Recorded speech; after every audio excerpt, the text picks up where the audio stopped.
All right, y'all, welcome back to the show. It's Anti-War Radio. Our next guest is Katherine Hughes. She's an activist and a writer for Truth Out. That's truthout.org. She attended the 14-week trial of Dr. Rafil Dhafir. And she's written this piece at Truth Out called Anatomy of a Terrorism Prosecution. She also keeps the blog DhafirTrial.net. That's DHAFIR. DHAFIR trial.net. Welcome to the show. How are you doing, Katherine? I'm doing well. Thanks for having me. Well, I'm very happy to have you here, and this is a very compelling piece of journalism that you have here, telling the story of the terrorism prosecution of Dr. Rafil Dhafir, I guess. Right. Very complicated story, and I admit that going in, I knew nothing about it, so I don't want to be, too persuaded right off the bat here. You know that in America now it's unfair, but when it comes to being a Muslim, you are pretty much guilty until proven innocent. And so if the government says that this guy was a real bad guy, even if, as you write, they had to settle for just white-collar crime charges rather than terrorism charges, he really must have done something wrong, right? Well, you hit the nail on the head. That's exactly what the government wants people to believe. And I actually sat through the 14-week trial, and that was almost 8 years ago.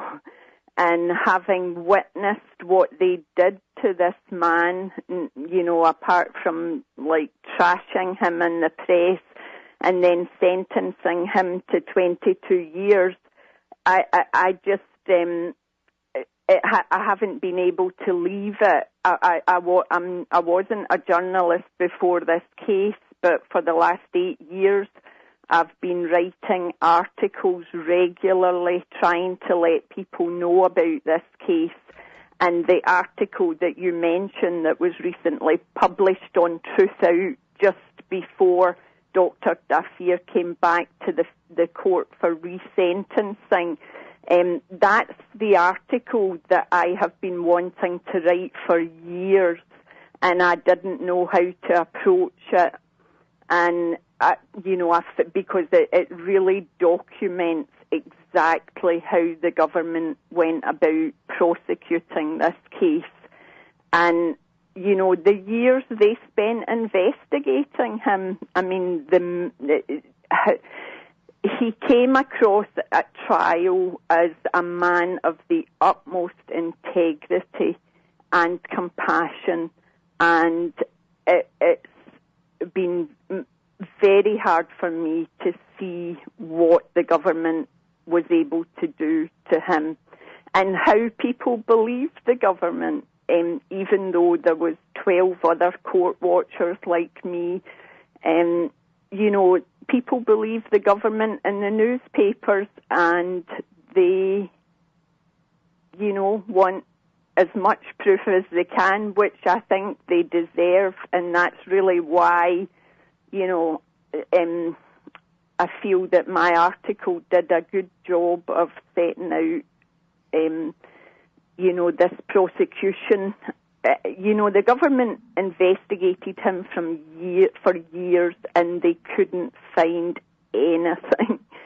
And, the trial at times was surreal because the government had, although they, held him without bail, had a big high-profile arrest, said he was a terrorist, no terrorism charges were ever brought.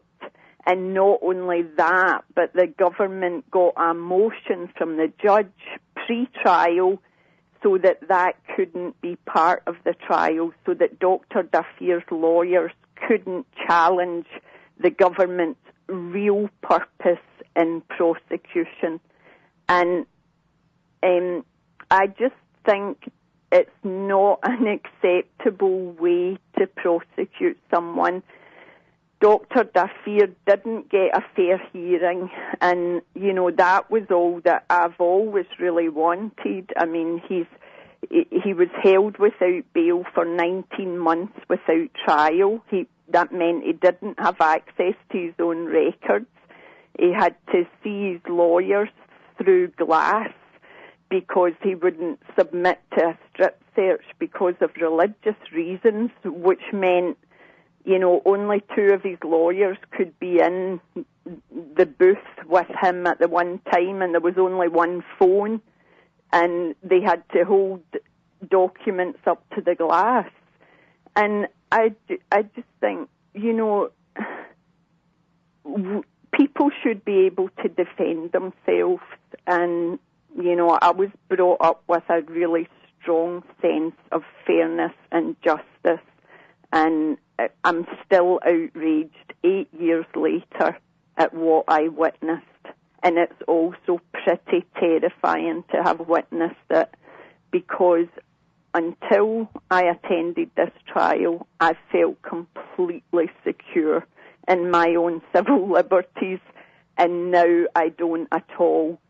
And Dr. Dhafir is a pillar of the local Muslim community here, as well as, being well known all across this country and in other countries, because for 13 years he fundraised for his charity, Help the Needy, to send aid to starving civilians. And the message that this prosecution sends to the Muslim community is, I just can't emphasize what a terrifying message it is. Okay, well, a lot said there and a lot to follow up. It's Katherine Hughes. She's got this very important piece at truthout.org called Anatomy of a Terrorism Prosecution. Of course, ironic quotes around terrorism there. Dr. Rafil Dhafir and the Help the Needy Muslim charity case. And it's a guy basically whose organization raised money for a charity donated to Iraqis during the 1990s, the era of the Invisible War, as Joy Gordon called it. And from your article, it seems that his lawyers made the case. You seem to be making the case that it's pretty clear that he tried to do everything within the letter of the law, that there wasn't as you say, they didn't pursue any terrorism charges against him, but they basically, during the arrest and all of that, as you say, the attempt to deny him bail, everything else, they tried to make this seem really as part, it sounds like Iraq war propaganda. February 2003, this guy, he apparently sent some money to Iraq, and they're trying to make the case that Iraq is tied to terrorism, so you charge him with terrorism. It's just one more thing to parade across the TV screen and indoctrinate the American people a little bit more into the confusion between Saddam Hussein and Osama bin Laden as they wanted it, at that time. Although, sorry, I guess that's just speculation I'm throwing in there. But in any case, so the case is this guy who, as our guest says, apparently was a pillar of the community, held this charity and some kind of medical practice or something like that in New York. And basically, they've nailed this guy to the wall. Originally, they made a big deal saying that, as Governor Pataki called it, money laundering to help terrorist organizations to commit horrible terrorist acts against people. They held his trial inside the federal building instead of at the courthouse and had guards everywhere and basically created a whole show about what a dangerous, terrible terrorist this guy was. And they got away with it, apparently. The jury went ahead and got railroaded, hopped on board the train for this thing. And when we get back, I'll give our guest, Katherine Hughes from truthout.org and DhafirTrial.net a chance to describe a little bit more about the details of this railroading. All right, y'all, welcome back to the show. It's Anti-War Radio. I'm Scott Horton, and I'm talking with Katherine Hughes. She keeps the website DhafirTrial.net. That's DHAFIR. DHAFIR. Trial.net. And It's all about the story of the trial of this Dr. Dhafir from New York back in 2003, and what is described in her piece at truthout.org, Anatomy of a Terrorism Prosecution, as a grave injustice. And now I wanted to get back to the question, Catherine, of whether, in fact, Dr. Dhafir did do everything he could to stay within the letter of the law, whether everything really was on the up and up, because I believe you do say at the end of the article here that he did violate the Iraq sanctions. And I wonder whether he did so accidentally or whether he did so as a matter of civil disobedience, who it was that, if he did in fact break the law, who was benefiting from him breaking the law. Can you get to the nitty-gritty, please? Absolutely. Just before I answer that question, I just want to correct you. Here in Syracuse, the court is in the federal building, so they didn't arrange that specially. That's where the court is here. Yeah. Oh, I see. Yeah. He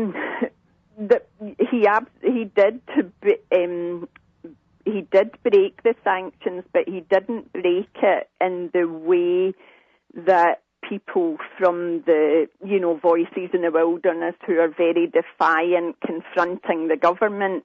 I mean, his urge was a religious and humanitarian urge, and he didn't have a license for his charity because you couldn't get a license to send food to Iraq. And one of the big mistakes he made was using a number of another charity so that he could tell donors that their donation was tax-free. And that's something that's not uncommon among charities. And the ACLU person here says normally if there's a problem, the government comes in, shuts the charity down, and then as soon as it's sorted out, it's up and running. Another of the really disturbing things was that, after 9/11, Dr. Dhafir and Help the Needy tried to sort all that out. They had put in an application for a 5013C status, which would have given them the status of tax-free, and it would have been retroactive. But the government actually put a hold on that application moving forward. And Voices in the Wilderness people are aware of the consequences of their actions. I really think Dr. Dhafir did not think for a minute that anything like this could happen to him. And in fact, at the trial, there was a note in the waste basket of his house. He had been writing to someone and he said, I can't believe that the U.S. government wouldn't want to feed children, and if that's true, then what? And so was that part of the trial, his motive, or that? I guess you say they really dropped any charges about anything nefarious other than just they charged him with fraud, that kind of thing. Was he guilty of those things? Do you mean, did he steal any money? Yeah.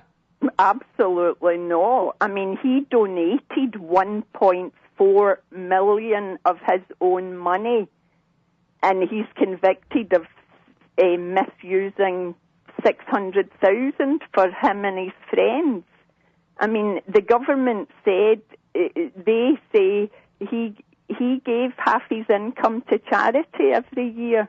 As a cancer patient, as a cancer doctor, he was also really concerned about depleted uranium and it causing cancer.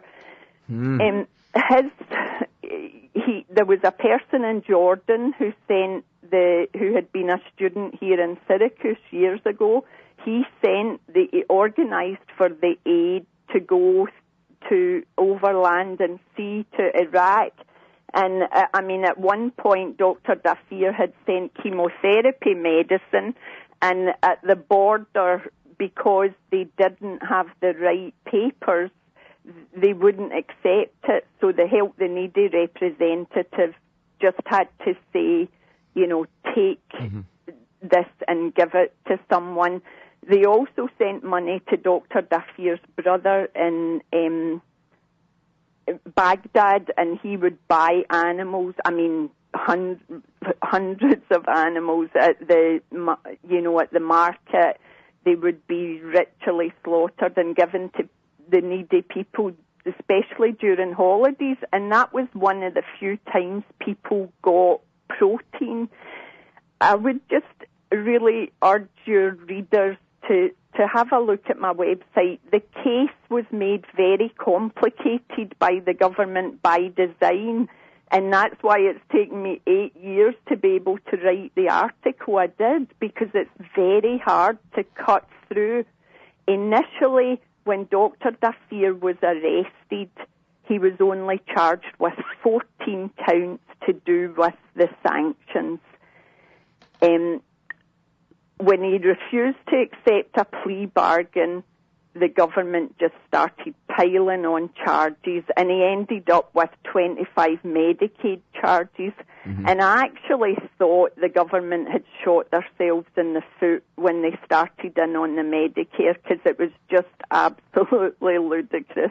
And they did things like have a bar graph comparing how much he spent with other doctors, and his bar was big and the other doctors were small, the bars, but the woman who was answering the questions didn't know if there were other oncologists using expensive chemotherapy or if they were primary care physicians in a underserved area. I mean, this is a man whose life was about service. He located his practice in an area that wasn't served. He was the only private practitioner on oncology in Rome, New York. He treated people with bad insurance without taking any more money. He treated people for free. If somebody didn't turn up for their chemotherapy, his office phoned. If it was anything to do with the cost, they stopped sending him the person bills. People who felt beholden to him really wanted to pay back. To help them save face, his office would set up a payment scheme of, $5 a month. I mean, having witnessed this man being absolutely trashed and knowing that could be done to me or anyone else is really stunning. All right, now we're talking with Katherine Hughes. She's got this piece at truthout.org. You really got to look at it. It's called Anatomy of a Terrorism Prosecution. Dr. Rafil Dhafir and the Help the Needy Muslim charity case, and she makes a very persuasive argument here that the federal police were looking at this guy for years and years and years, and they had nothing on him. They finally busted him in this, giant publicity stunt, cops with guns and vests and helicopters and, made for TV drama, and then they ended up just piling on, as she just was describing, a bunch of nothing charges, but more of them than anyone can defend themselves from, and ended up nailing them to the wall. This doctor who basically was just giving charity to Iraqis during the era of the Invisible War, the era of the blockade before the invasion in 2003. And it's the height of unfairness and pretty symptomatic, pretty typical, I guess, of the domestic prosecutions and the war on terror era there. And I wonder if just in the last minute or so you could tell us real quickly about the resentencing. Was he resentenced to the exact same sentence again, 22 years? Did I get that right? Yes, Hopefully he was. And actually, if you don't mind, what I'd like to say to your listeners is that Muslim charity has been one of the biggest targets of the government in its war on terror. And, your previous speaker was talking about anonymity and smear tactics. The same kind of thing is happening in these cases, and it's very, very disconcerting. Dr. Dhafir has developed a lot of, health problems since he's been in jail. And if he doesn't get released soon, he'll probably die there. So the next stage for him, we're hoping that we'll be able to appeal it. We feel very confident because his lawyer's arguments in support of a sentence around the 10-year mark are very strong. But the judge is angry that Dr. Dhafir is not repentant for following the Nuremberg Principle number 4, as all Americans should have at that time, and sent aid to starving civilians. I mean, the numbers, Dennis Halliday, who resigned from the UN because of the genocidal policy, people who wrote to the judge on Dr. Dhafir's behalf include Dennis Halliday and Hans von Sponeck, who resigned from the UN, Nobel laureate Mariad Maguire, Bill Quigley from the Centre for Constitutional Rights. In fact, after I emailed Bill Quigley and told him the result, in his email he said, his email response said, the difference between law and justice is growing all the time. And that is exactly right. And that is why we have to stand up, because it's not going to stop with the Muslims. It's already started in with that Dr. Dhafir was held in a special unit for, communications management unit. Uh-huh. The other terrorists, and that's in quotation, in there are animal rights activists who didn't kill anybody.